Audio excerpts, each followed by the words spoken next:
Yo guys, welcome to the TechStuff channel. In this tutorial, I'm going to show you how to create a new account on your Windows PC, but without even bother creating a new email account. Follow me, I'll show you. First of all, just go down here to find the Start button.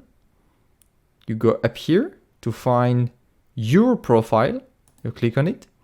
Here you can see the other account where I'm logged in, but you'll just click on Change Accounts Settings. Once you're here, you have your info, but you want to click on Family and Other Users.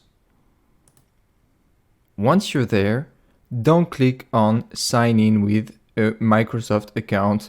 The Your Family part will oblige you to create a new email. You don't want that.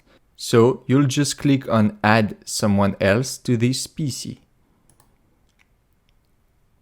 There, they are asking you if you have the email or the phone number of the person. And you think you're fucked, but you're not. You just have to click I don't have this person's sign-in information. They are trying to bother you again. But don't panic. Just click on Add a User without a Microsoft account. There, you just choose the username.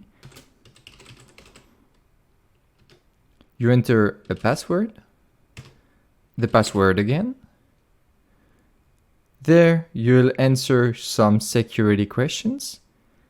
Click Next. And just follow the steps and you will be creating a new account without even bothering creating an email. Thank you very much for watching, guys. If you have any questions, feel free to ask in the comment section. Don't forget to subscribe for more tutorials and random tech stuff. Don't forget also to leave a like, and I see you in the next one.